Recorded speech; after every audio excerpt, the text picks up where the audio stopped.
So, thank you very much. The next paper is by Dr. Brenda Shafir of the University of Haifa. She's the chair of the Energy Policy and Management Studies, and her paper is Ethnic Politics in Islamic Iran.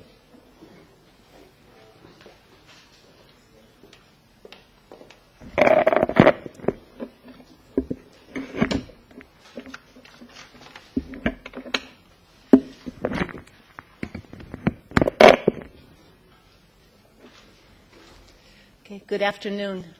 When Khomeini, during his first year as leader in the Islamic Republic, he was asked about ethnic politics in Iran, what will be the policy of the new regime, and Khomeini answered, Fars nis, Arab nis, Turk nis, meaning that there are no differentiations between the ethnic minorities in Iran. All are Muslims, all are united by the Muslim identity, and there will be no differences in policies towards the minorities. This was a very important question that was asked because Iran itself is 50% non-Persian minorities. And not only is it 50% ethnic minorities that are not Persians, most of the ethnic minorities live in areas that concentrate on the border areas of Iran. And most of those same ethnic groups share co-ethnic ties with neighboring peoples. So meaning if most of northwest Iran is populated by Azerbaijanis, beyond the border there's Azerbaijan. If Mashhad is populated by Turkmen, beyond the border you have Turkmenistan. If Ahvaz area is populated by Arabs, beyond the border you have Iraq. The same with the rest of their ethnic minorities.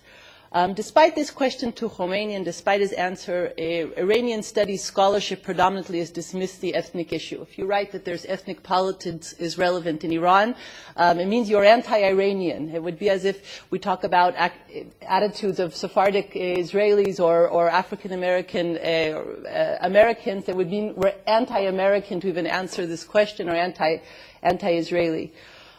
Despite how scholarship dismisses the ethnic factor, we see that each time that there's been some weakening of the center in Iran, whether it's been during the Pahlavi revolution, during World War II, during the Islamic Revolution itself, every time there's been a weakness of the power of the center, we see ethnic demands rising, we see calls for autonomy, we see that somewhat ethnic demands are connected mostly to opportunity, which is the same with almost any other place, whether it's the Soviet Union, whether it's Yugoslavia, that we don't really know how far ethnic groups are going to go. A lot depends on the conditions that they have. Also, if the ethnic factor, if Iran is one of the unique multi-ethnic countries that has managed to sort of say shove aside ethnic factor from politics, then Iran is a uniquely interesting case, and then one that is worthy of study. Meaning that if multi-ethnic Iran, if it's a political factor or not, either way Iran is a fascinating country that we should study its ethnic policies. Ethnic policies have changed throughout the 20th century, and even today. During the Pahlavi times, ethnic minorities, any of their demands for rights were completely dismissed. They were considered primitive, backwards, and anyone who was refusing to accept the lucky opportunity to be a Persian speaker, this was quite dismissed by the regime. Khomeini changed the rhetoric, as we can hear from the speech, and in the Constitution of the Islamic Republic formally recognized the rights of the ethnic minorities to education and print and broadcast media. Education of the ethnic minorities, in contrast to the religious minorities, was never allowed in their native languages, despite the Constitution. But the non-Persian press and publications did develop, although quite limited. We saw, for instance, under Khatami, he understood the importance of the politics of ethnic minorities and distributed always election materials, public materials in the Kurdish and Azerbaijani languages, realizing this is a great way to mobilize people. Even in the current campaign today for the presidency in Iran, we see ethnic politics coming up again. Khatami was recently found joking with a friend about Azerbaijani accents. And this arrived on YouTube this week, and is causing great discrepancies around, actually creating trouble for Mousavi, who himself is an Azerbaijani speaker, and last week in Tabriz actually spoke in the Azerbaijani language and spoke how he's very proud to be a son of Azerbaijan. We do see a change in the rhetoric over the times, but the question is there really a change of policies? I would like to make a main point that Iran's multi-ethnic character certainly affects its foreign policy with its neighbors that share co-ethnic ties, share these minorities. And ethnic-based demands can impact the stability of the current regime. That how much it can depends on relative costs.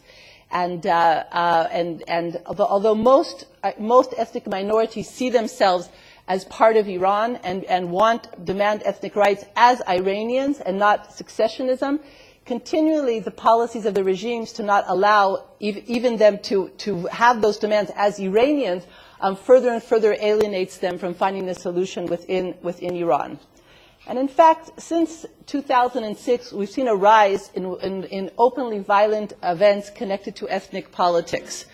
Kurdish areas, it's almost a daily event that Iranian officials have to apologize to the Iraqi counterparts for overshooting and shelling Iraqi Kurdish villages when they're just trying to shell their own villages. This week, Iraq summoned Iran's ambassador. I looked today to update things from the past 2 weeks, and it was so interesting how much material we could find that, not just historically, but in the last, again, when I kept it to 2 weeks. Iraq summoned Iran's ambassador to condemn Iranian shelling of villages in northern Kurdistan and warned of negative consequences if the attack continues. And again, the Iranians say, sorry, we're just shelling our own Kurds. Sorry, we did it to yours. In November 2007, Iranian foreign minister in a joint press conference with the Turkish foreign minister admitted to cooperation in dealing with a common Kurdish insurgency. May 29th, Kehan talked about the deaths of 5 Kurdish bandits that were killed by forces, saying that they were just bandits and that they are not giving details of their identity. They also did not mention that also 3 Iranian military officers were killed by these same bandits. Azerbaijanis who are about a third of the population of Iran. This week, during a pro-regime rally in Tabriz, they were able to shout down the speakers to make disturbances with Azerbaijani language chants against the regime, again motivated by 2 factors, by the YouTube appearance of Khatami making fun of the Azerbaijani accent, and again commemorating the May 2006 cockroach cartoon, which caused large demonstrations in Iran, in both Tabriz and the Azerbaijani populated areas, and in Tehran, protesting against a cockroach which appeared in an Iranian newspaper, and the cartoon says, "Sorry, you don't understand my accent. I only speak Azeri." Cockroach in many cultures is not usually very complimentary a metaphor. Every June, Azerbaijanis gather in the Babek Castle in northwest Iran to commemorate the birth of this leader. Babek led a revolt against foreign rule, against Islamization, actually, and for years the Iranian authorities have tolerated these gatherings, seen them as cultural gatherings, music, food, people meeting. But it started in June 2006. Tehran took strong measures to present the assembly, even drawing criticism from Amnesty International why they're breaking up these cultural meetings. In the Arab areas of Iran, about 2 million ethnic Arabs reside, mostly in the Khuzestan province. Since 2006, a series of terrorist incidents in the Ahvaz and other areas, almost on a regular basis. Arab-based groups abroad say that they want autonomy, want ethnic rights. The regime dismisses them as just bandits, as terrorists, but almost on a regular basis, reports of terrorist incidents there. Baluchistan, the same. Iranian soldiers are killed regularly there in Baluchistan, not only dealing with smugglers, but also just on any regular patrols. March 16, 2007, official motorcade was killed, with 20 people were killed passing through the area. Among the issues that unite all the ethnic minorities is their rejection of appointment of non-native governors to ethnic majority provinces. Since the governors are appointed by the central government and not elected, this is a center-periphery area. Often these governors come not versed in the local language, the local customs, and this has spurred protests in many of the provinces. Tehran is also gerrymandered, has also redrawn the provinces to make sure that there are not ethnic minorities or that they're spread out more. One of the most dramatic was the division of East Azerbaijan province in 1993 to two provinces, of which the new province was created, received the name of Erdebel, meaning the name Azerbaijan was taken out of this, and this received a lot of protests in Iran. In the Iranian parliament itself, we see ethnic groups have caucuses, form lobbies together on different issues, and these are not just they do not just unite people from different regions, but also the ethnic groups. Let's say, for instance, they're representative from Tehran, from Shiraz, from other places, based only on the ethnic identity and not just the regional origin. In response to all these ethnic challenges, Tehran usually blames outside influences. These are not local, legitimate demands of Iranian citizens. This is the outside hand of Washington, of Britain, of Israel. And that these are just ethnic minorities are tools of foreign countries. If we look at the speech last year of Khamenei during the Eid, of all the important things he could say to the nation, he says, over the past few years, the enemy has kept trying to shatter the complete unity of the Iranian nation by employing ethnic and religious incitement, but has never been successful, and the Iranians have displayed their unity with a strong presence on many occasions. Meaning if he has to talk about the unity, obviously there's some threat to the unity. The surprising thing is that despite Iran's view of the foreign threat to ethnic minorities, I believe that foreign governments are not active on this issue. Certainly not the United States, and certainly not Israel. And while representatives of these movements often seek outside support, I believe that external influence has very little impact, and it also cannot have any impact. The only external influences that seem to be important are actually looking at their neighbors and seeing the situation of representation of ethnic minorities. For instance, Kurds and Turkmen looking at the government of neighboring Iraq and seeing representatives of these ethnic groups, the use of the languages where they can't in their own country of Iran. Or Azerbaijanis and Turkmen crossing the border to Azerbaijan, to Turkmenistan very freely, openly, meeting with relatives and going to theater in their national language, going to music presentations in their national language very openly. Also, television from foreign states has a huge impact on the ethnic minorities in Iran, more those from Turkey on the ethnic minorities than actually from, let's say, Azerbaijan or Turkmenistan, where Turkish television has become, for instance, the most prevalent television among the Iranian Azerbaijanis.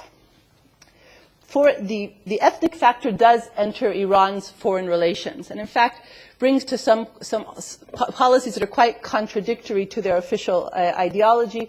For instance, in the Nagorno-Karabakh conflict between Christian Armenia and Shiite Azerbaijan, Iran openly helps Armenia, fearing that a strong, prosperous Azerbaijan could be a source of attraction to its own Azerbaijani minority.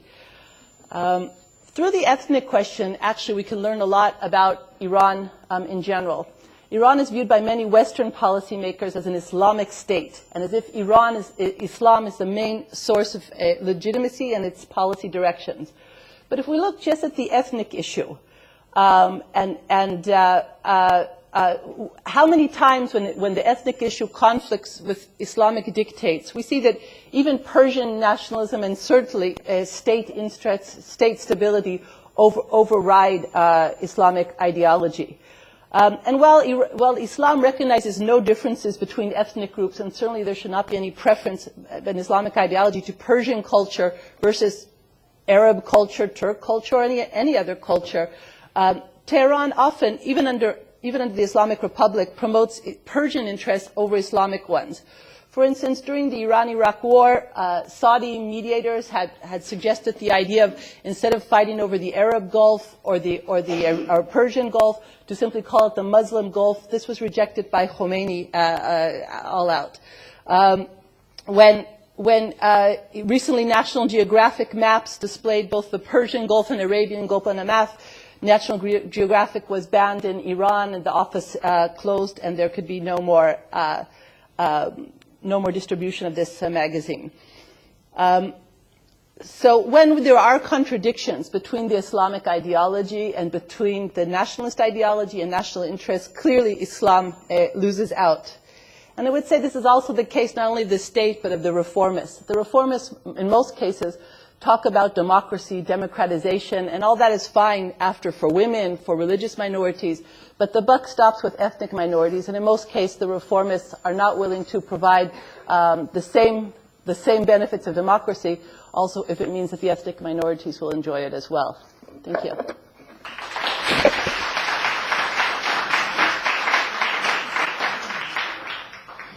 So thank you. The next paper is from Dr. Salih Shavar.